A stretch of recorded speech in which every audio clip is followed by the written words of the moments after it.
पवित्र श्रीमद् भागवत गीता, पवित्र चारों वेद, पवित्र कुरान शरीफ, पवित्र बाइबल, पवित्र गुरु ग्रंथ साहिब, पवित्र कबीर साहिब की वाणी में छुपे हुए गूढ़ रहस्य अर्थात तत्व को जानने के लिए कृपया अवश्य सुनिए जगत गुरु तत्वदर्शी संत रामपाल जी महाराज के मंगल प्रवचन।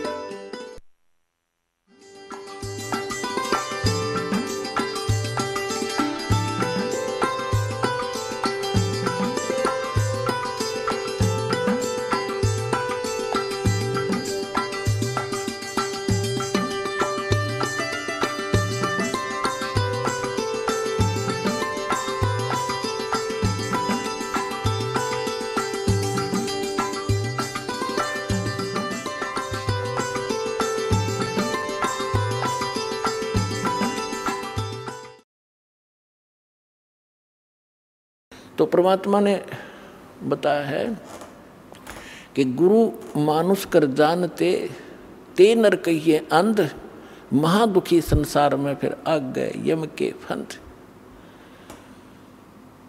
अब गुरु जी के सामने कैसे व्यवहार करें, कोई अभिमान शब्द नहीं मुख से निकले। जिन बातों से गुरु दुख पावे है उन बातों को दूर भगावे। जिन बातों गुरु किन बातों से दुख पाओगा, आप कोई गलती कर रहे होगे या कोई मर्यादा भंग करते हो, हमारे अनुकूल नहीं चल रहे हो तो गुरु जी दुखी होते हैं। इसलिए उन बातों को तुरंत त्याग देना चाहिए जिससे गुरु दुख हो। गुरु दुखी तो भगवान दुखी, और भगवान दुखी होगा तो काहे के भगतम। तो यहाँ कहते हैं गुरु मानुष कर जानते ते नर कहिए अंध, होवे दुखी संसार में फिर आगे काल के फंदी।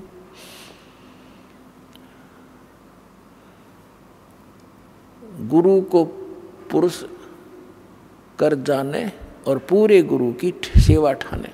तो जो प्रसंग चल रहा है कि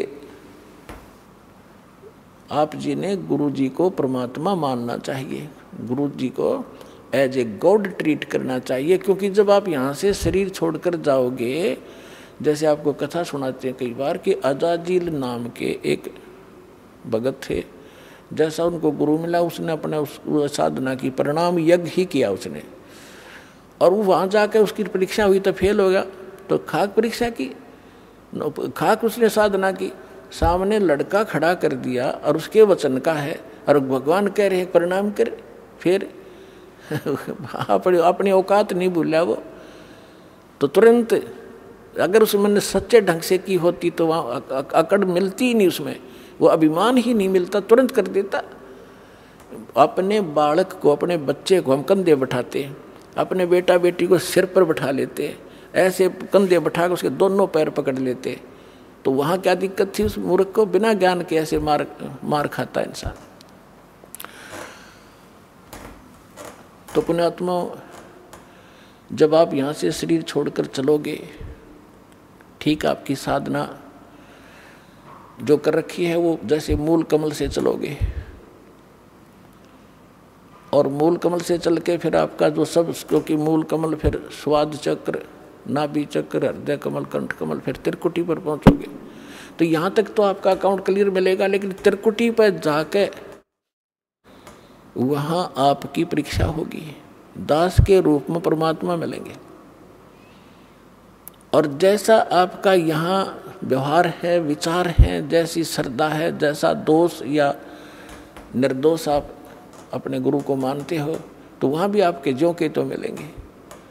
तो वहाँ आपके कहने की जरूरत ना पड़े, वहाँ तो आपके मस्तिष्क पर लिखा हुआ एक, जैसे ये टीवी पर चलता है ना, मोबाइल पर, तो वहाँ प्ले हो जाएगा अपने आप।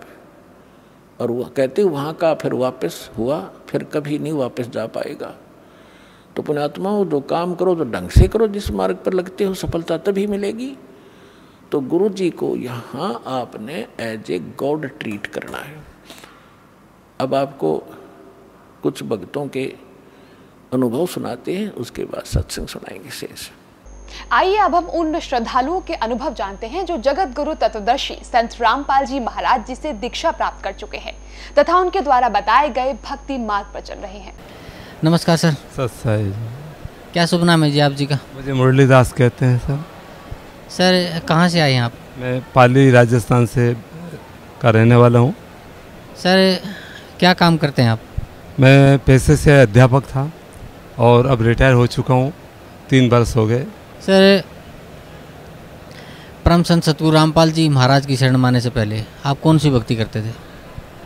मैं परम पूज्य गुरुदेव की शरणों में आने से पहले मैं सत्यनारायण भगवान की पूजा किया करता था और मंदिर का पुजारी भी था। साथ में मैं प्रोफेशन से टीचर भी था। संस्कृत का अध्यापक होने के नाते से मुझे संस्कृत का काफ़ी जानकारी थी और पढ़ाता था।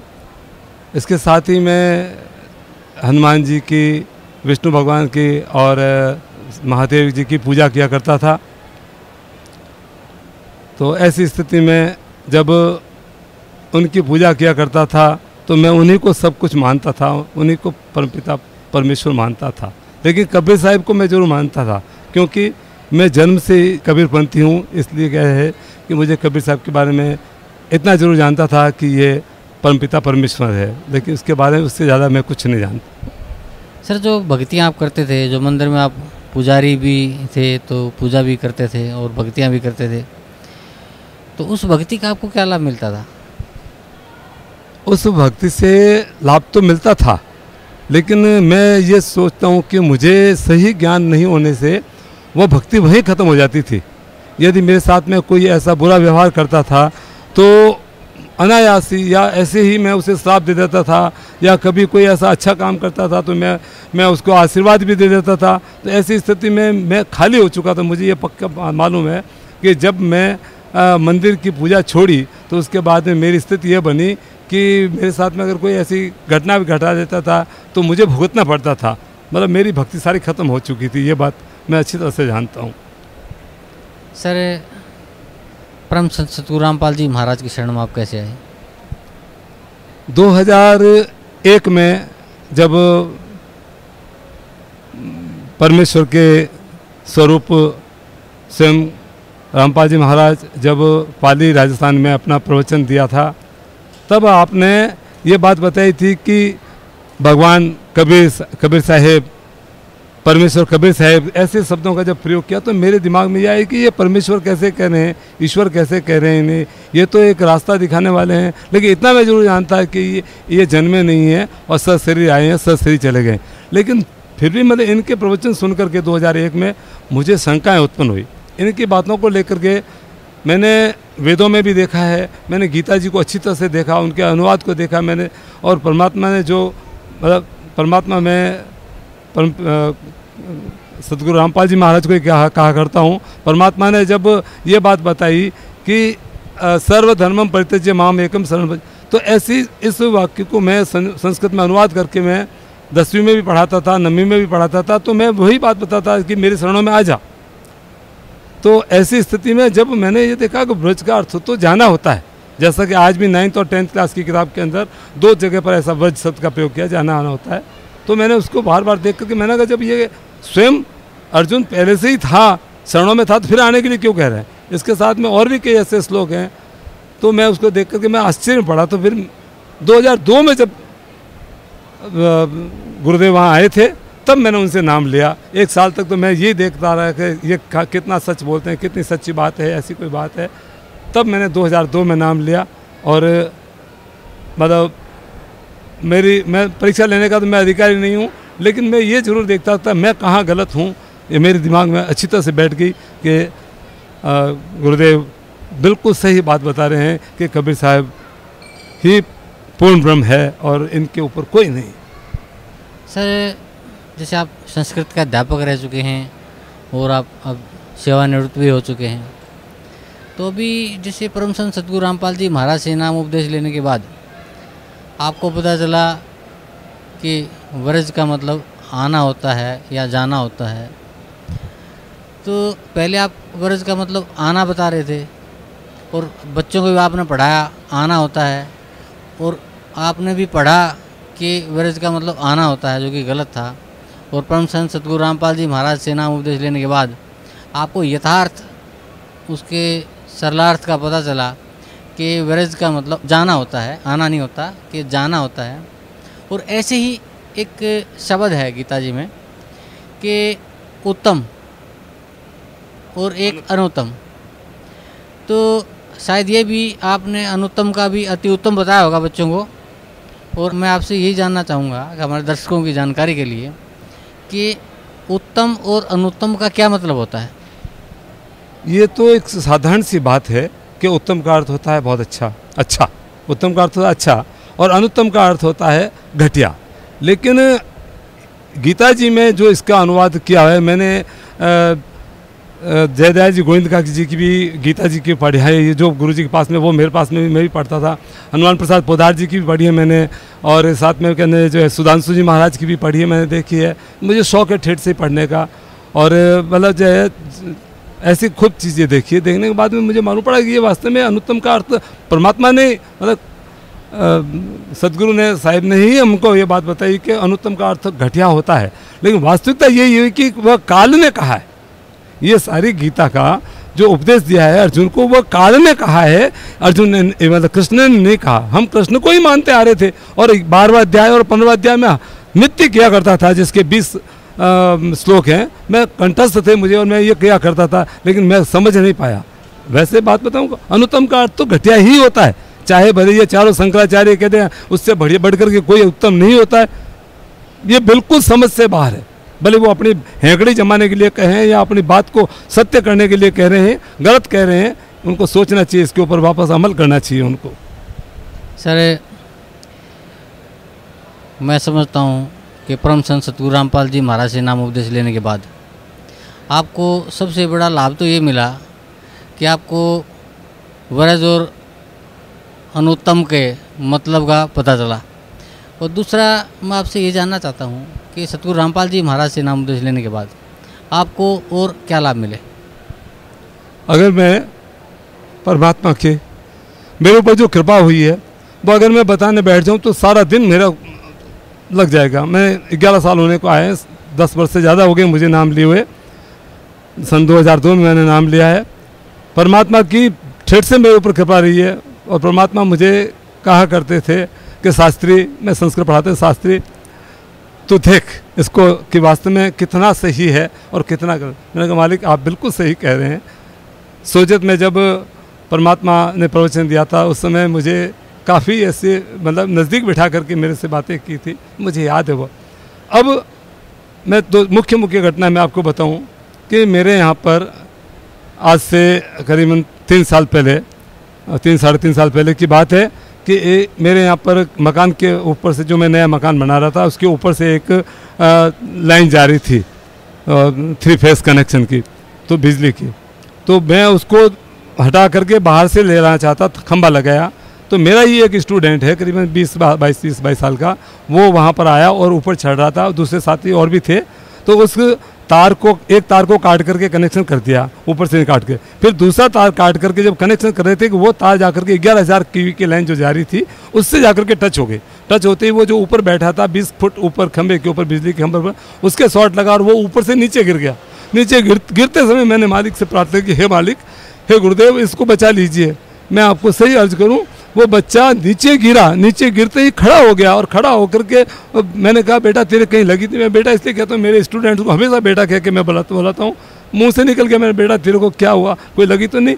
वो अपने आप खड़ा हो गया, बोले सर मेरे को तो कुछ भी नहीं हुआ, मेरे तो ऐसा लग रहा है जैसे मुझे किसी ने नीचे उतारा, सिर्फ उसके पाँव के थोड़ी सी खरोंच आई, वो एक पत्थर की, कोई हल्के से पत्थर की खरोंच आ गई, वरना बिल्कुल बच गया वो। और आज भी मैं अभी कुछ दिन पहले ही मुझे मिला, बोले मालिक ने मेरे ऊपर मेहरबानी की है, मुझे ऐसे नीचे उतारा। सबको कह रहे हैं ऐसे नीचे उतारा, पता नहीं आपके ऐसे पास क्या शक्ति है कि ऐसे नीचे उतारा है कि मैं जैसे कोई मुझे आदमी नीचे उतार रहा है। बस वो घटना घटी। उसके साथ में मेरा एक और, मैंने जब ट्यूबवेल खुदवाया तो वहाँ पर पड़ोस में एक और ऊपरी खुदवाई, तो उसने 350 फीट ट्यूबवेल मतलब जो है बोरवेल खुदवाया, पानी की बूंद नहीं निकली। मैंने मालिक का नाम लेकर के वहीं पर मालिक का नाम लेकर के और खुदवाया शुरू किया। तो 110 फीट पर पानी आना शुरू हो गया और 250 फीट के ऊपर इतना पानी हो गया मेरे कि 7.5 हॉर्स पावर की मोटर जो है वो 24 घंटे चलती थी और मतलब कि पानी ख़त्म ही नहीं होता था। ठीक है, अब मालिक की ऐसी कृपा हुई कि मुझे ऐसा लगा कि मुझे पानी नहीं बेचना चाहिए। मैंने वो सारी बेच दी सब निकाल करके और ट्यूबवेल बंद कर दिया। मैंने पानी नहीं बेचना चाहिए, ऐसा मैंने कर लिया। वो फैक्ट्री में जाता था पानी, तो मतलब पानी खूब हो गया। बस ये मालिक की ऐसी कृपा हुई। इसके साथ में ही अभी कुछ दिन पहले मेरे बच्चे का, मैं 2-2.5-3 महीने की पहले की बात है, मेरे बच्चे का अहमदाबाद के अंदर दुकान थी, तो पास में कोई क्रिकेट खेल रहे थे, तो ऐसा कोई उनसे लफड़ा हो गया। वो इसको धक्का मारा, मेरा बच्चा नीचे गिर गया, सिर में लग गई। सिर में लगते ही क्या ना वो बेहोश हो गया। एम्बुलेंस आई, उसको हॉस्पिटल में ले गए और मेरे पास फ़ोन आया, पाली 400 किलोमीटर दूर है अहमदाबाद से, तो यहाँ से राजस्थान पाली से मैं 7 बजे हम रवाना हुए। बस मालिक को याद किया, यहाँ पर याद करते मैंने, मालिक अब आपका बच्चा है, आप उसे संभालिए अब बस। और हम जाप करते करते चले गए। हम रात को 2 बजे पहुँचे तो डॉक्टर ने कहा आप चिंता नहीं करें, अभी नींद आ रहा है, लेकिन इतना ज़रूर है कि हम कोशिश करेंगे, अगर नहीं हुआ, ऐसा हुआ तो ये कोमा में जा सकता है या फिर जो है ये पागल हो सकता है, दोनों में से एक हो जाएगा। ये हम इसके लिए आपकी दुआएं काम आएगी। सवेरे जब 8 बजे जाकर के मैं बच्चे से मिला तो बच्चा हमसे थोड़ी सी बात करने लगा और आज वो बच्चा इतना स्वस्थ है कि मालिक ने हमारे ऊपर बहुत बड़ी मेहरबानी की। इसके साथ अभी कुछ ही दिनों पहले की बात है, महीने 1.5 महीने पहले की बात, मालिक ने मेरे ऊपर और बहुत बड़ी मेहरबानी की। मैंने एक प्लॉट लिया था 6 महीने पहले। तो अब देखिए, मैं आप भक्तों से भी और बात बताता हूँ, जब आपका नाम खंडित होता है तो आपके ऊपर आफत आती है। ये 100% बात है, मैंने कई बार ऐसा देखा है। तो मैंने एक ज़मीन ली तो वह 11 लाख में ली थी और हुआ ये कि वह फर्जी ज़मीन थी, अपने भाई के नाम से फर्जी कागजात बना करके ला करके मुझे बेच दी। मैंने समझा इसके भाई की कोई बात नहीं, सारे डॉक्यूमेंट्स तो तैयार है, कोई बात नहीं। मैंने ले ली और उसको पैसे दे दिए। 2 महीने बाद में वो आदमी आया, जब मेरे वहाँ पर फ़ोन नंबर देखे तो उसने मुझे फ़ोन किया, क्या आपने फ़ोन नंबर लिया, आपका प्लॉट है? मैंने कहा हाँ साहब। तो बोले कि आप बेचना चाहते हैं? मैंने कहा हाँ बेचना चाहता हूँ। बोलो कि कितने करोगे? मैंने 15 लाख।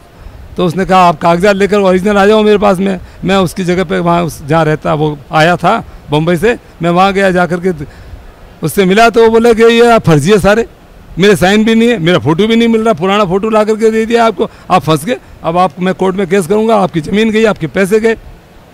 मैंने वहीं से परमात्मा से प्रार्थना की, हे मालिक मुझे कहाँ फंसा दिया आप, मुझे आज दिन तक आपने मुझे बचाया है, मालिक अब भी बचाइए। बस परमात्मा से थोड़े दिन बाद में मैंने प्रार्थना की, मैंने मालिक मुझे बचा दीजिए, मैं ऐसा फंस गया हूँ। तो अरदास की, उन्होंने यहाँ से परमात्मा ने आदेश दिया कि भाई तू पाठ करवा ले और जोत लगवा दे। मैंने कहा मैं आज जल्दी आ कर के, वैसे मैंने शुरू कर दिया है और मैं फिर आ जाता हूँ।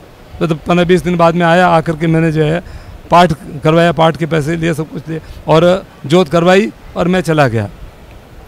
तो उन्होंने कहा, उनकी बुद्धि ऐसी होगी कि सर मैं आपको पैसे दे दूंगा, ज़मीन को आप मिलेगी नहीं, क्यों, मैं आपको, वो पार्टी जो मेरे को बेची थी उसने कहा मैं आपको पैसे दे दूंगा। चलो कोई बात नहीं, यहाँ तो हो गया। फिर बाद में वो धीरे धीरे मुझे आगे से आगे 2 महीने निकाल के वो मेरे ऊपर केस करने लग गया, जो ओरिजिनल था केस करने लग गया। तो मालिक ने मतलब उसको सद्बुद्धि दी कि उसने केस रोक दिया और अपने उसका भाई को कहा कि जो है मेरे नाम से करवा दे, नहीं तो मैं तेरे ऊपर केस करूँगा। मालिक से आके यहाँ मैंने प्रार्थना की, मेरा नाम उस समय कोई खंडित हो गया था, मैं आगे मालिक मेरा नाम खंडित हो गया है और मुझे वापस नाम दो। कि तू ऐसा ही करता बार बार रहे हैं, जा नाम ले ले। मैंने नाम लिया, जाकर के बैठा और जाकर के प्रणाम करके बैठा ही था कि उसी समय वहाँ से फ़ोन आया कि मैं, मुरली जी आप कहाँ पर हो? मैं बॉम्बे से कहने पैसा लेकर के आया हूँ आपको देने के लिए आपको। मैंने कहा मैं गुरुजी के यहाँ चरणों में आया हूँ, मैं कल आ जाऊँगा, हरियाणा में हूँ। दूसरे दिन गया और पैसे मुझे वो लेके आया था, तो वो देने में आना का नहीं कर रहा था, ऐसा करूँगा वैसा करूँगा, आप पहले साइन कर लो, फिर बाद में तीसरी पार्टी आपको पैसे देगी। मैंने कहा ये फिर क्या लफड़ा हो गया भाई।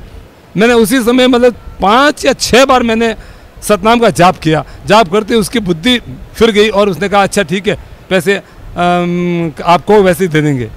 फटाक से मेरे सामने सारे पैसे गिनवाए और मैंने कहा भाई ठीक है, मेरे नज़रों के सामने रहना, मैं ज्यों ही रजिस्ट्री पे साइन करूँगा और आप जो है मेरे को पैसे दे देना। बस उसने 9 लाख उस समय दे दिए, फिर बाद में उसने मेरे को लिख करके दे दिया स्टाम्प पे, और उसके बाद में फिर वापस थोड़े दिन बाद में उसने फिर और पैसे दे दिए। ऐसे करके मेरे पैसे पूरे दे दिए। मालिक ने मेरे ऊपर बड़ी मेहरबानी की है, और आज भी मैं यही कहता हूँ कि मालिक सब पे ऐसी मेहरबानी करें।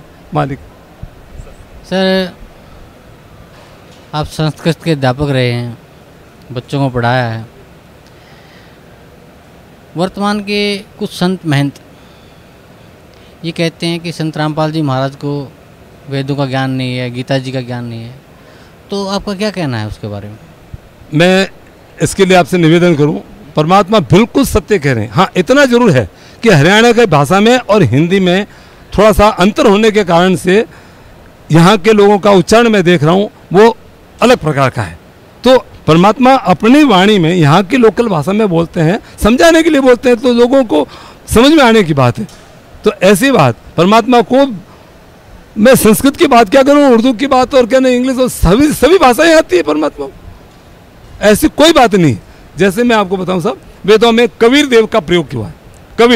कबीर देव में कहने का है विसर्ग संधि है, और विसर्ग संधि के अंतर्गत एक ऋत्व संधि होती है। ऋत्व संधि यानी विसर्ग का र बनना, तो विसर्ग का र बनना इस प्रकार से ये बनता है कवि ही र देव, तो र का विसर्ग बन जाता है। लेकिन उसे स्पष्ट रूप से लिखा है तो कबीर, वी के बाद में वी के बाद में यदि र आता है तो वह वी का ब बन जाता है। जैसे बलबीर भी बोलते हैं और बलवीर भी बोलते हैं, रघुवीर भी बोलते हैं, रघुवीर भी बोलते हैं। तो वह का बी बन करके र बोला जाता है। ये हिंदी भाषा में स्पष्ट रूप से बीर और वीर एक ही बात बताई गई है।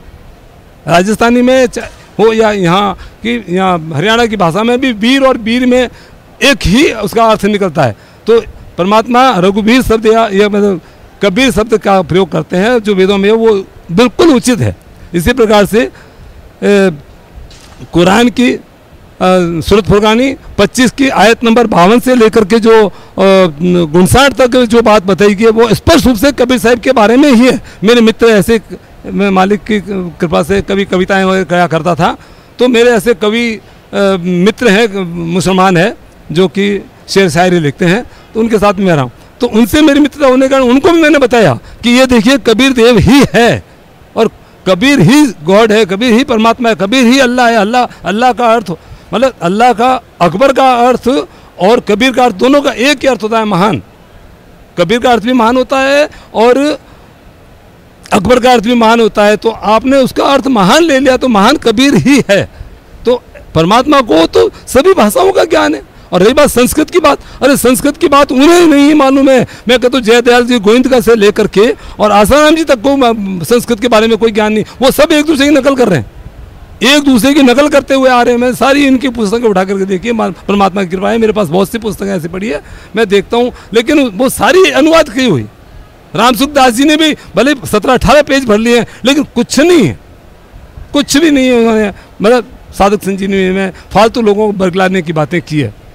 हालांकि मैं उनका इतिहास कहने की बात नहीं कहूँगा, लेकिन ये बात गलत है कि उन्होंने इस श्लोक के ऊपर जो 18 अध्याय का है उसके ऊपर बहुत मतलब गलत बातें लिखी है, अच्छी बात नहीं। वैसे भी गीता जी के कई श्लोकों का वेदों के अनुवाद, मैं वेदों के अनुवादों को मैं वेदों को पढ़ाता था, तो वेदों में भी यही बात है, क्या कुछ और रहे हैं। वो परमपिता परमेश्वर सतलोक से, ऋतधाम जिसे कहते हैं, वो सतलोक होता है, तीसरा धाम है, और वहीं से वो आते हैं और अपनी लीलाएं करते हैं, मनुष्य जैसी लीलाएं करते हैं। तो ये बात स्पष्ट रूप से बात है। और विद्युत की गति से भी तेज गति से वो आते हैं और आकर के अपनी प्यारी आत्मा को मिलते हैं। बिल्कुल सही बात है, वो प्यारी आत्मा को मिलते हैं। अब ये क्या समझे ऐसी भाषाओं को, खाली मैं संस्कृत का ज्ञाता हूँ, मैं संस्कृत का ज्ञाता हूँ। अरे वो संतों की भाषा नहीं समझ पा रहे हैं। वो संतों के लिए कोई भाषा की जरूरत नहीं होती है, वो तो हृदय से अंदर से बात निकलती है। जैसे कलाकार अंदर से निकलता है, वैसे संत के मुंह से जो निकलती है वो वाणी बिल्कुल सत्य ही होती है। मैं आपसे ये निवेदन कर लूँ कि जो ये कह रहे हैं कि संत रामपाल जी महाराज को संस्कृत का ज्ञान नहीं है, वो बहुत बड़ी गलती करते हैं, बहुत बड़ी गलती करते हैं। इन्हें तो संस्कृत का ज्ञान है, क्योंकि जो गलत इन्होंने अनुवाद कर रखा था उसको अब सही किया है परमात्मा। संत रामपाल जी महाराज ने उन गलत अनुवादों को बिल्कुल सही अनुवाद किया है। जो क्योंकि उनको खटक रहा है, इसलिए वो कह रहे हैं कि नहीं इनको वेदों का ज्ञान, संस्कृत का ज्ञान नहीं। संस्कृत का ज्ञान नहीं होता था वो कबीर देव शब्द के बारे में कैसे बताते थे कि इसमें अवसर लगा हुआ है या जो कौन सी संधि है, क्या बात है, सारी बातें बता रहे। अब रही बात, वो कहते हैं मैं उनके गुरु चरणों में बैठ कर, अरे गुरु चरणों में बैठ के अपने कहने जो डले ढोए हैं, उन्होंने कुछ नहीं किया। उन्होंने गुरु के चरणों में बैठकर उन्होंने गलत काम, मैं अगर आदि गुरु शंकराचार्य की बात बताना चाहूँगा तो मैंने उनको भी पढ़ा है, ऐसी बात नहीं है। उन्होंने भी वो दुख देखे हैं, उन्होंने भी वो गलत काम किए हैं, वो बात मैं बताऊँ आपको। तो ऐसी बात नहीं है, वो संस्कृत को फालतू क्या कह रहे हैं इनको संस्कृत नहीं आती है, बहुत आती है संस्कृत, बिल्कुल सही आ रही। चाहे ये आर्य समाजी कह दें कि उनको संस्कृत नहीं आती है, गुरु चरणों में नहीं बैठे, वो गलत कह रहे हैं, बिल्कुल सही संस्कृत का उच्चारण कर रहे हैं, सही बात बताई जा रही है, अनुवाद सही इन्होंने ही किया है, आज दिन तक सबने गलत किया है। सर, भक्त समाज को क्या संदेश देना चाहते हैं आप? मैं भक्त समाज को निवेदन करना चाहता हूँ कि परमपिता परमेश्वर कबीर परमेश्वर की ही रूप में रामपाल जी महाराज, संत रामपाल जी महाराज पधारे हुए हैं, और यहाँ आइए, आकर के इनसे उपदेश लीजिए और अपना कल्याण कीजिए। इसके अलावा इस सृष्टि में नहीं, इस सृष्टि का नाम ही नहीं कि मेरे को 21 ब्रह्मांड में ऐसा कोई नहीं है जो कि इस नाम को देने का अधिकारी है। मालिक की कृपा से इस नाम से जिसने भी कहने जिनका नाम लिया है, जिसने उसका उच्चारण किया है, उसका हृदय में उतारा है, मैं कह रहा हूँ उनको कभी कष्ट नहीं होता है। मेरे सामने की बात है कि मतलब नाम का जाप करते करते जा रहे हैं तो सामने के ट्रक भी उसके ऊपर नहीं आएगा, टैंकर भी उसके ऊपर आने की हिम्मत नहीं करती। ये ऐसे उदाहरण कई मिले हमें। तो मैं ये अर्ज करना चाहता हूँ कि आप आइए, अपना कल्याण कीजिए। मुक्ति का एक ही मार्ग है, 100 मन सूत्र उलझिया, ऋषि रहे झकमार, और सदगुरु ऐसा सुलझाया। उलझे न दूसरी बार, ये सदगुरु आए हैं, फिर कभी नहीं उलझोगे आप, जो ऋषि मुनि लोग भी तरसते रहे। और रही बात परमात्मा की बात, जो कहने की बात परमात्मा बार बार कहते हैं कि जो मेरी शरण में हो उनका हो मैं दास, गेल गेल लग्या करूँ जब तक धरती आकाश। अरे इनकी शरण में आ जाओगे तो हरदम आपके साथ रहेंगे, हरदम आपके पास में रहेंगे। और वही नाम जो दिया है परमात्मा ने, कबीर साहब ने दिया, वही नाम दे रहे कि जब ही नाम हृदय धरियो भयो पाप को नाश, जैसे चिन्ह की अग्नि की पड़ी पुरानी गाज। सत साहेब जी, धन्यवाद मास्टर जी, बहुत बहुत आपका धन्यवाद। नमस्कार सर। सत साहेब जी। क्या शुभ नाम है जी आप जी का? मेरा नाम कृष्ण दास है जी। सर, कहाँ से आए आप? मैं गांव कुत्ताबड़, जिला सिरसा, हरियाणा से आया हूँ। सर, क्या काम करते हैं आप जी?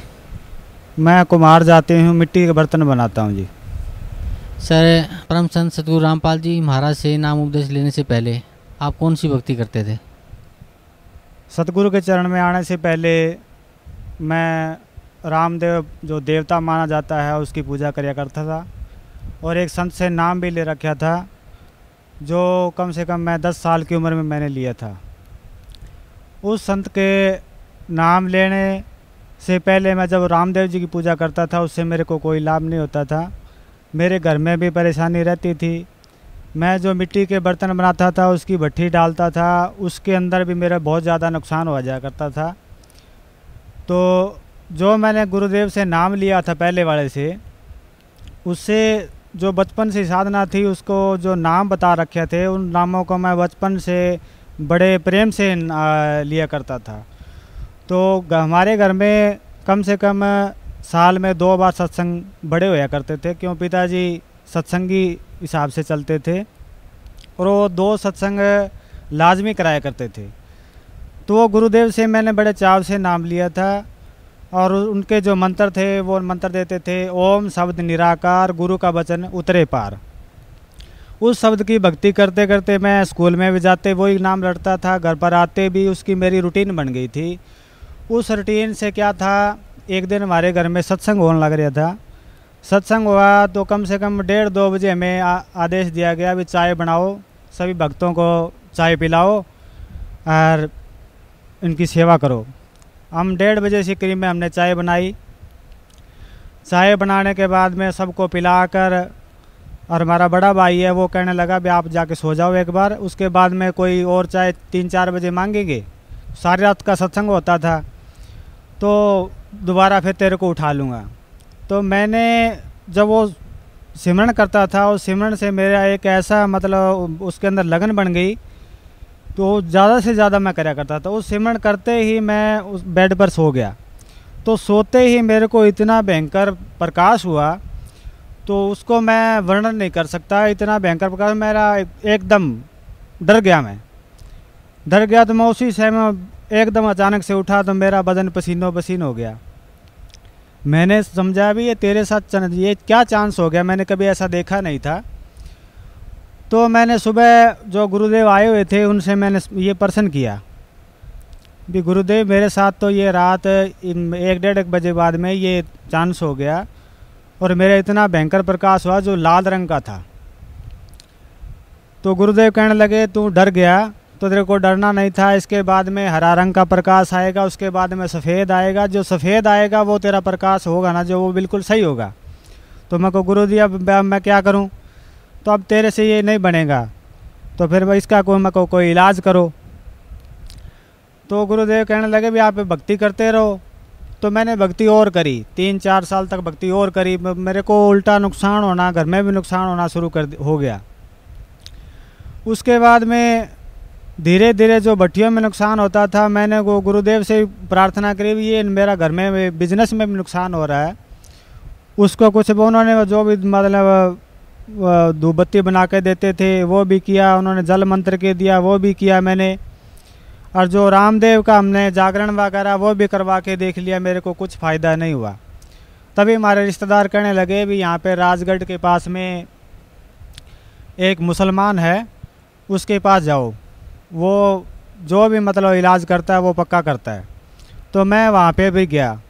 वहाँ पे जाने के बाद में मेरे एक भट्टी ठीक निकली, उसके बाद में फिर वही तकलीफ़ हो गई। हम दूसरी बार गए तो उससे फिर उसने 2-3 हज़ार रुपये हमसे ले लिए, और पहले जब ठीक कराई थी तभी 2-3 हज़ार रुपये ले लिए। जो एक भट्टी ठीक निकलने के बाद फिर हमारा नुकसान दोबारा होना शुरू कर दिया। तो मैंने उससे दोबारा कहा कि जी आप किसी और को दिखाओ। तभी हम एक हनुमान जी की पुजारी थी सिरसा के अंदर, उसके पास में हमको भेजा गया। तो उसने बताया आपके पास आपको पितर दोष है। जो पितर दोष बताया तो हमें पितर के बारे में बताया आप पिंडारा जाओ और वहाँ भी आप वहाँ पे वो सारा उनका पितरों का जो पूजा पाठ है वो करके आओ। तो वो भी हमने किया, फिर भी हमें कोई लाभ नहीं हुआ। तो इस तरह करते करते हम बहुत ज़्यादा दुखी हो गए, इलाज भी करते रहे। मेरे आप शरीर के अंदर भी पेट की तकलीफ़ रहती थी, वो भी दूर नहीं हुई। तो धीरे धीरे उस संतों से मन हटता गया। फिर हमें मेरे को एक बताया गया संत रानिया में आते हैं, जो उनके कोटकपूरा के अंदर गद्दी है, मकीम शाह। मेरे पिताजी ने वहाँ पे भेजा भी आप वहाँ पे चल जाओ। तो एक लगन मेरे से ये भी हो गई थी कि जो प्रकाश हुआ है ये किस चीज़ का हुआ है, जो मेरे पहले वाले गुरुदेव थे उसका निवारण नहीं कर सके। तो मेरे ये भी भक्ति की मान ले उसमें लगन लग गई बहुत ज़्यादा। लगन लगने के बाद में मैं उस भक्ति मार्ग में ढूंढने के लिए भी ये प्रकाश किस चीज़ का है मेरे को मालूम नहीं था, ना गुरुदेव मेरा उस संतुष्टि कर सकते थे। तो मैं मकीम शाह के वहाँ पे रानिया में गया सत्संग, वो 3 दिन का मेला लगता है, वहाँ पे सारी रात का सत्संग था, वो सुना। मैंने अर्ज भी लगाई, जो कहते हैं भी वो ठीक हो जाएगा, आपका पेट का दर्द भी ठीक हो जाएगा, सुबह आपको नामदान देंगे। तो सुबह मैं गया तो मेरा नंबर नहीं लगा नामदान के लिए, मैं वहाँ पे आ गया। फिर मैं कहा चल दोबारा देखेंगे। तो घर आ गया। घर आने के बाद में वो जो उन्होंने कहा था पेट की तकलीफ़ ठीक हो जाएगी, वो नहीं हुई। फिर मेरे को सिरसा भेजा गया था। सिरसा में उसी गद्दी का संत था, एक और था। तो मैं उसके पास में गया, रात का सत्संग था। उस संत का नाम मोखाराम था जी। वो इस समय जो मैं अब इंटरव्यू दे रहा हूँ वो अब शरीर के अंदर नहीं है। उसी संत से जब उन्होंने रात का सत्संग रखा तो रात को इतनी भारी बारिश हुई कि उसका पूरा पंडाल जो उसने सारा प्रोग्राम बना रखा था वो सारा तितर बितर हो गया। और सुबह तक वो मान ले जो पूरी सत्संग बननी थी वो नहीं बनी। जो कम से कम 40-50 भक्त रह गए, कम से कम 500-600 भक्त के करीब में उनके पास आए हुए थे। उनके काफ़ी अनुयायी हैं, पंजाब में, हरियाणा में, इधर हिसार साइड में काफ़ी अनुयायी थे। तो मैंने भी उनका काफ़ी नाम सुन रखा था, मगर ये संत हैं कुछ अपना लाभ भी करेंगे और हमें इसके बारे में बताएंगे, ये तकलीफ़ तेरे है इसके बारे में बताएंगे, जो रंग लाल आता है इसके बारे में भी तेरे को बताएंगे। और नामदान की मेरे पास इच्छा थी। तो उनके पास जाने के बाद में वो जो नामदान वाला प्रोग्राम था वो भी नहीं मेरा बना। मैं 4 बजे उठ के फिर दोबारा आया तो देखा भी 4 बजे नामदान देंगे, तो वो भी उन्होंने नहीं दिया। इस तरह करते करते मेरे लगन और बढ़ गई। तो मेरे को डेरा सच्चा सौदा वाले कुछ अनुयायी मिले, वो कहने लगे हमारे गुरुजी के पास में चलो। मैंने कहा मैं पहले सत्संग सुनूंगा, आपके गुरुजी के पास मैं साथ चला जाऊंगा, पर आप पहले सत्संग सुनूंगा। सत्संग सुनूंगा, जब मेरे हृदय में जचेगी तभी मैं नाम लूँगा। तो मैंने उनका सत्संग सुना, वहाँ पर जो उनका सारा प्रोग्राम देखा तो मेरे दिमाग में वो बात नहीं आई, मगर इनसे समाधान नहीं होगा। तो वो कहते नाम ले लो, इस श्वास का क्या भरोसा है। तो नाम तो मैं तभी लूँगा जब मेरी शंका समाधान हो जाएगी। पहले शंका समाधान ही नहीं होगी तो मैं ये नाम लेके करूँगा क्या। इस तरह करते करते मेरा नुकसान उसी तरह हो रहा था और मेरी तकलीफ़ भी उसी तरह थी। सर, भिन्न भिन्न पूजाएं की आपने, भिन्न भिन्न संतों के पास आप गए, उनसे नाम उपदेश भी लिया, उनके बताए भक्ति भी की, उससे आपको कोई लाभ नहीं मिला। फिर सर आप परम संत सतगुरु रामपाल जी महाराज की शरण में कैसे आए? परम संत सतगुरु रामपाल जी महाराज की असीम कृपा मेरे पर। हमारे गांव के अंदर 2 भक्त सेठ कुलवंत राय और उनकी धर्मपत्नी दोनों ने नाम लिया था।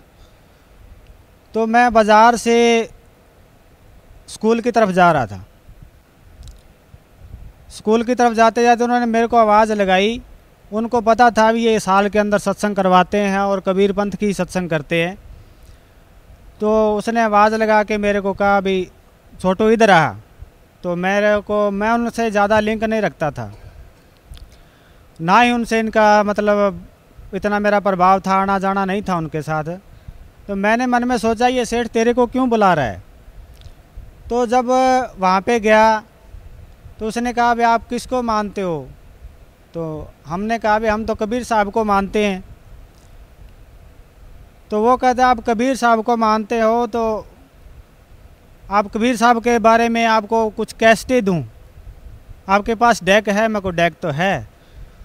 तो जो कैसेटें हैं मेरे को 10 तरतीबाज कैसेटें दे दी। तो वो कैसेट लेके मैं घर पर चला गया। घर पर जाकर वो पहला भाग जब लगाया तो उसमें गुरुजी ने सृष्टि रचना के बारे में बता रखा था। तो सृष्टि रचना सुनने लगा। तो जैसे जैसे सृष्टि रचना सुन रहा था उनका एक एक वचन मेरे रोम रोम में असर कर रहा था। तो उसके वो दिन के अंदर मैंने 2 कैसेट सुनी उनकी। तो दूसरे दिन मैंने भट्ठी डालनी थी, तो भट्ठी भी डाल रहा था, उधर सत्संग भी लगा दिया और परमात्मा का जैसे जैसे भट्ठी डाल रहा था उधर परमात्मा अपने वचन सुना रहे थे, ऐसे निर्मल वचन जिससे मैं अंदर से आत्मा रो रही थी। अंदर से आत्मा रोते रोते क्या हुआ, भट्ठी डालता गया मैं और उस वहीं पे आत्मा से पुकार की हे परमात्मा आप इतना निर्मल ज्ञान दे रहे हो और यो जो ज्ञान है इसमें परमात्मा आप कबीर साहब पूर्ण परमात्मा को बता रहे हो और इसको ये हमें कहाँ मिले। अगर जब आप पूर्ण परमात्मा खुद आप ही हो तो हमें मेरा ये छोटा सा बिजनेस है पहले ये तो सही कर दो। अभी नाम नहीं लिया था, कैसेट ही सुन रहा था। तो वो मैंने भट्ठी डाली। भट्ठी डालकर उसमें सत्य करे मानना मेरा वो जो एक भी बर्तन उसके अंदर बिल्कुल भी ख़राब नहीं हुआ। तो मेरे अंदर आत्मा में दृढ़ विश्वास हो गया भी ये पूर्ण संत हैं जो तेरे को जो तेरी शंका है वो भी दूर करेंगे और तेरा रोग भी दूर करेंगे। तो मैं वहाँ से वो भट्ठी डालने के बाद में उसको पकाया, उसको निकाला, जब देखा पूरे परिवार को दिखाया, मैं को ये देखो हम पहले 2000 रुपये लगाते थे, कभी 3000 रुपये लगाते थे, जगह जगह जाते थे, हमारी भट्ठी ठीक नहीं निकली, आज ये निकली है। तो मैंने वो भट्ठी निकालने के बाद में सारा सामान चेक किया, इसमें देख लो, घर वालों को प्रमाण दिखाया। उतने में दूसरे दिन सेठ आ जाता है कि आप सत्संग में चलोगे। तो जब मैंने कहा भी सत्संग में तो चलूँगा पर मेरे को पता नहीं है भी कहाँ पे जाना है, ये संत कहाँ पे है। तो वो कहता मेरे घर पर आ जाना, मेरे को पता नहीं बताया उसने। जब मैं तैयार होके उसके घर पर गया तो मैं उसके घर पर गया तो सेठ बस स्टैंड पर आ गया। जो कुलवंत राय सेठ था वो बस स्टैंड पर आ गया। तो मैं हैरान, मैं मेरे को पता ही नहीं है तो मैं दूसरी बस से कैसे जाऊंगा, वो तो निकल गया होगा। तभी मैं भागा गया तो सेठ की देखा भी उस बस के अंदर अभी चढ़ ही रहा है। तो उसको देखते ही मैं कभी ये सेठ इसके अंदर चढ़ा, इसी के अंदर जल्दी से चढ़ जा। तो जब बस में बैठ लिए तो मैं सेठ को कहा भी मेरे को पता ही नहीं है ये संत कहाँ पे है और कहाँ पे इसका ठिकाना है, कहाँ पे आश्रम है, तो तू मेरे को बता। तो वो उसने कहा भी मेरे को, मैं तो ये सोचा भी ये नहीं आएगा, मैं को मेरे तो आत्मा से तरफ लगी हुई है और मैं वहाँ पे जाना ही था। कहा आजा बैठ जा, अब चलेंगे अपन। बस में बैठ गए, यहाँ परमात्मा के पास में आए। आते ही भंडारा लिया, भंडारा लेके हम नामदान के स्थान पर चले गए। वहाँ पे हमको नियम बताए गए, उन नियमों को हमने सब मंजूर कर लिया। हे मालिक, आप अब जो घर पर जो इतना बिना नाम लिए फ़ायदा कर सकते हो, तो ये नियम रखने हमें कोई मुश्किल नहीं है और आप हमें नाम दान दो। तो वहाँ पे भक्तों ने फार्म भर दिया। फार्म भरने के बाद में हम गुरुजी के पास में आशीर्वाद लेने के लिए गए, नामदान दिया। तो गुरुजी से मैंने प्रार्थना की, आपका बच्चा है बिल्कुल निर्धन है, इसकी भट्ठी भी ठीक नहीं निकल रही, तो आप रजा बख्शें। तो परमात्मा ने आशीर्वाद दे के कहा, बेटा आज के बाद में तेरी भट्ठी खराब नहीं होगी, आप इन नियमों में रहो और ये जो आपको नाम दिया है इनको पूर्ण हृदय से जाप करो। तो मैं वही करता रहा। आज कम से कम 5 साल के करीब में हो गए, मेरे घर पर भट्ठी का कोई नुकसान नहीं, और जो मेरे तकलीफ़ थी परमात्मा के आशीर्वाद देते ही पेट की तकलीफ़ दूर हो गई थी।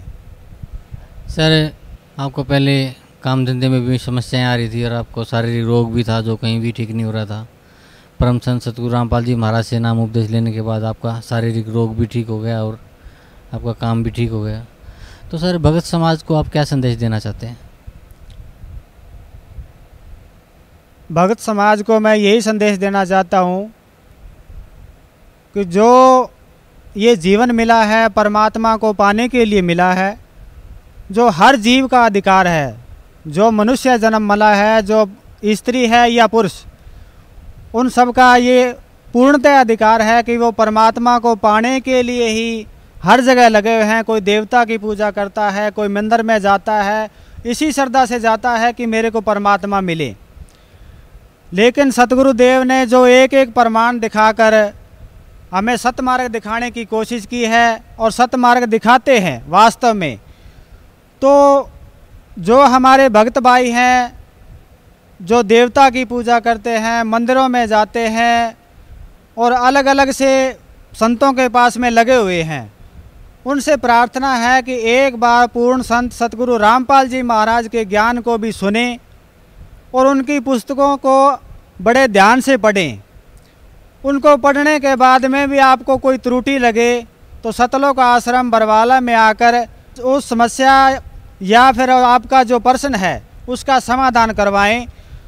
फिर भी अगर आपकी आत्मा के अंदर कोई भी त्रुटि रहती है तो सतगुरुदेव से बात करके उनसे शंका समाधान आपकी निर्माण करवा के आप पूर्ण परमात्मा के मार्ग पर चलें, ताकि आप इस जीव रूपी जो यहाँ पे मनुष्य जन्म में आए हुए हैं अपने पूर्ण परमात्मा को पाने के लिए, अपने सतलोक जाने के लिए, मोक्ष का मार्ग पाने के लिए सतगुरु रामपाल जी महाराज के शरणों में आओ और पूर्ण बंदी छोड़ सतगुरु रामपाल जी महाराज के मार्ग को अपना कर अपना जीवन कल्याण करवाओ। जी धन्यवाद, आपका बहुत बहुत धन्यवाद। सत साहिब, अभी आपने भक्तों के अनुभव सुने। पुण्यात्माओं, जब तक हम परम संत और परमेश्वर की शरण में नहीं आते हैं तब तक हम केवल अपना प्रारब्ध ही भोग रहे होते हैं, किस्मत में लिखा ही पा रहे होते हैं। और जब परमेश्वर से कनेक्शन हो जाता है तो हमारे को एक पावर प्राप्त हो जाती है। जैसे हम पहले हाथ से चक्की पीसती थी हमारी माताएं, तो 1 घंटे में वो मुश्किल से 2 किलो आटा पीस पाती थी। और आजकल इलेक्ट्रिक चक्की होगी, 1 घंटे में 1 क्विंटल और बगैर किसी परिश्रम के वो पीस के रख देती है। तो पुण्यात्माओं, अभी तक हमें कनेक्शन पावर का मिला नहीं था, और जिन पावर को हम से कनेक्शन हम ले रहे थे वो डिम लाइट थी, वो कोई काम नहीं कर पावा थी। तो अब ये परमात्मा की पावर से जो काम होंगे, कनेक्शन ठीक रखना। दास बार बार आपको कहता, बालक हो और जैसे कनेक्शन जिन बिजली ले रखी है उनको पता है कनेक्शन कटा फिर तो पंखे ना चलें, ना कोई ट्यूबवेल चले, सब असुविधा हो जाएंगी। तो परमात्मा भी कहते हैं, जब लग हंसा हमरी आना और काल लगे नहीं तेरा बना। तो पुण्यात्मा, परमात्मा का वचन है कि इस समय में पूरा विश्व परमात्मा को पहचानेगा, इसलिए आपको शिक्षा दी है, ऐसे उपकरण बनवाए हैं। एक एक भक्त अपना रो रो कर कथा सुना रहा है कि हम कितने दुखी थे। ये दुख तो आपके एक फ्री में निवारण होंगे जो आपको भारी पड़ रहे थे, और जो मूल कष्ट आपका जन्म और मृत्यु का असंग जन्म हो गए यहाँ भटकते हैं, वो दुख दूर होगा इस दास के परमात्मा के इस ज्ञान से और इस समाधान से।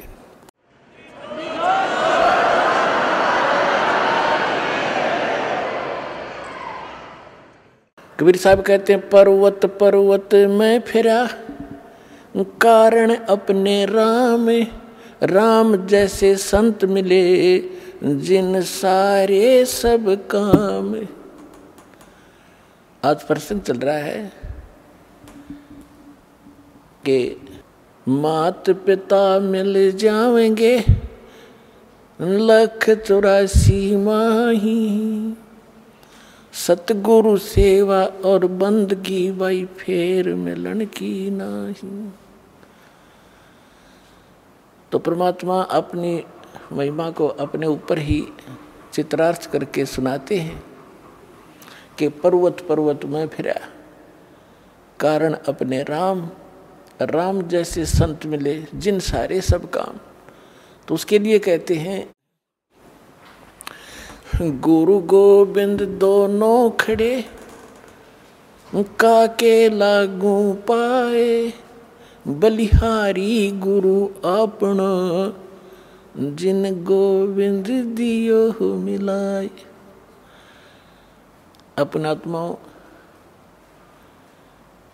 परमात्मा कहते, कबीर हरि जय रूठ जा गुरु की शरण में जाए, कहे कबीर गुरु रूठ गए तो हर नहीं होत सहाय।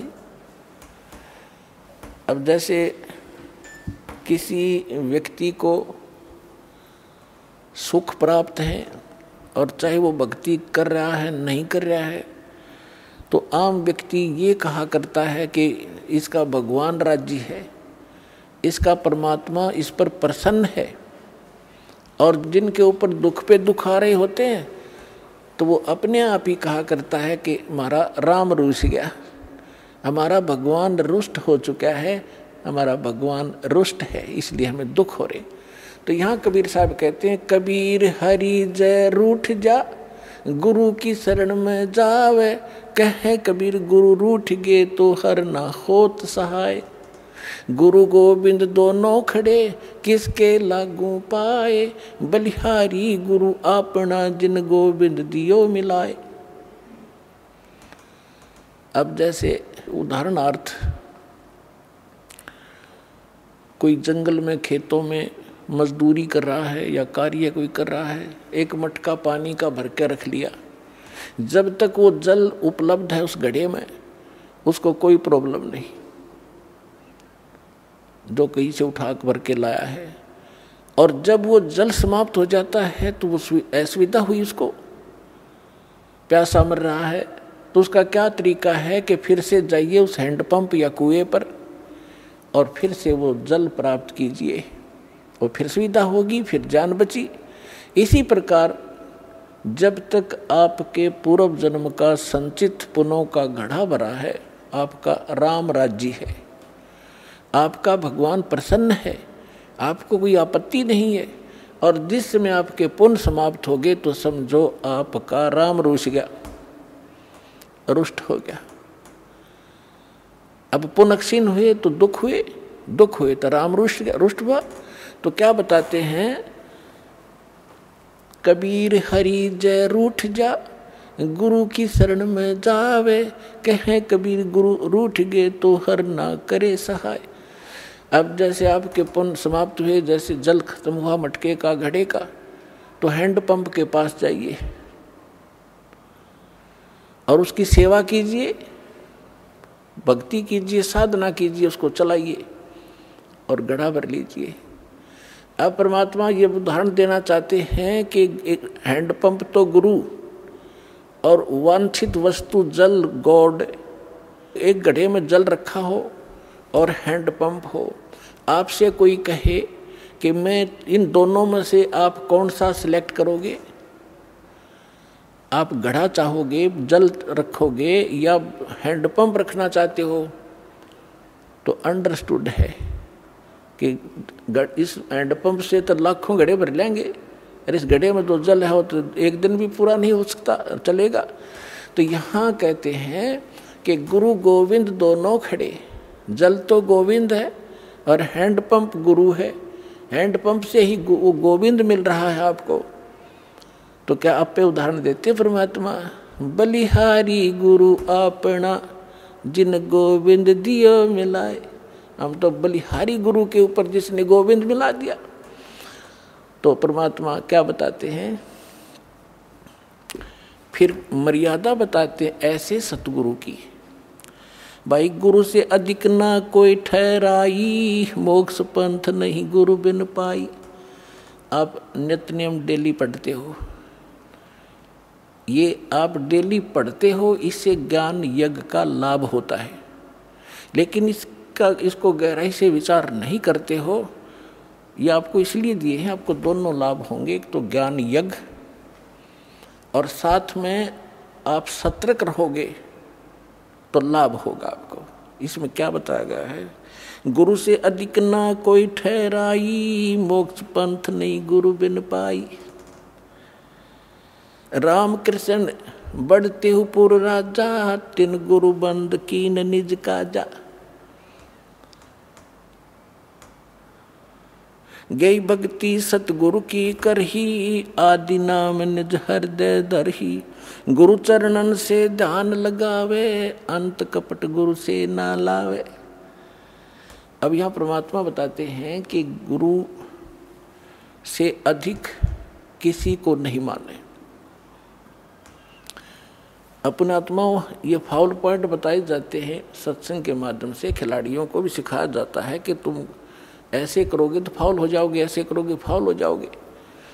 तो जो बच्चा खिलाड़ी उन फाउल पॉइंट से डरेगा तो सफल होता है।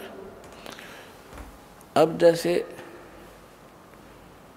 इस ज्ञान को सुनकर समझकर, क्योंकि आज बहुत इंटेलिजेंट समाज है, मानव समाज, विद्वान है, किसी ने लॉ कर रखा है, किसी ने डॉक्टरी कर रखी है, किसी ने और इंजीनियरिंग कर रखी है, कोई IAS IPS के हैं, इंटेलिजेंट हैं, एजुकेटेड हैं, उनके बोलने के तरीके भी आम जन से अधिक अट्रैक्टिव होते हैं। तो यहाँ इस ज्ञान को समझकर और कोई कहीं खड़ा होकर कोई ये प्रवचन करता है और फिर कोई ये कहता है कि बहुत अच्छा प्रवचन किया, इसने बड़ा अच्छा ज्ञान दिया, बात वही है तो दास से सुनी हुई है। तो ये कौन कह सकता है ये बातें?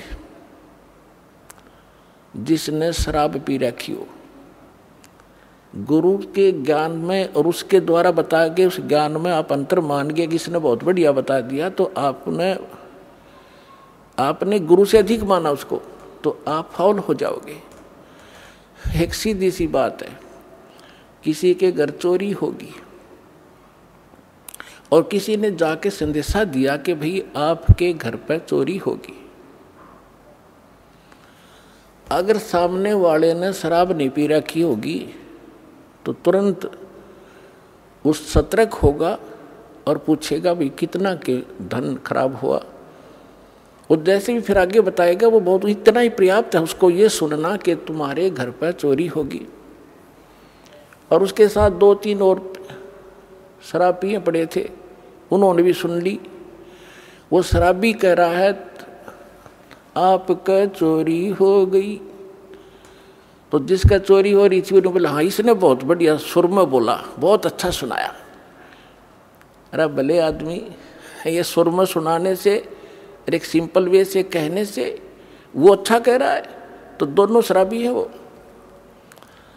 तो कहने का भाव ये है कि जब इंसान होश में होगा इतना ही पर्याप्त है।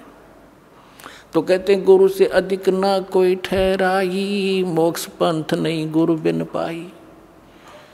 तो इस प्रकार की बहुत सी बातें हैं। कहते हैं गुरु को तजय बजय जो आना, तापसुआ को फोकट ज्ञाना। आज तक हम यही मार खाते रहे। उदाहरण के तौर पर आपको बहुत बार बताया है, एक कमाल नाम का लड़का था जो परमेश्वर कबीर जी ने मुर्दा जिंदा किया था। 10-12 वर्ष की आयु थी उनकी। फिर अपने साथ रखा। और परमात्मा तो प्रवचन करते हैं, ज्ञान देते हैं सामूहिक रूप से। उस बच्चे ने भी, वो 20-22 वर्ष का हो गया, उसने वो परमात्मा के सुना हुआ ज्ञान सुन लिया और फिर आप सुनाने लग गया। तो हम मार खाते से आए। तो वो जो श्रद्धालु थे भगत परमात्मा के, वो ज़्यादातर उस युवा लड़के की युवा आवाज़ से प्रभावित होकर उससे अट्रैक्ट हो गए। गुरुदेव को पता चला, बहुत से भगत कहने लगे, वो तो परमात्मा थे, जानते थे कि जी कमाल तो बहुत बढ़िया सत्संग सुनावे है, आपसे भी अच्छी तरह समझाता है।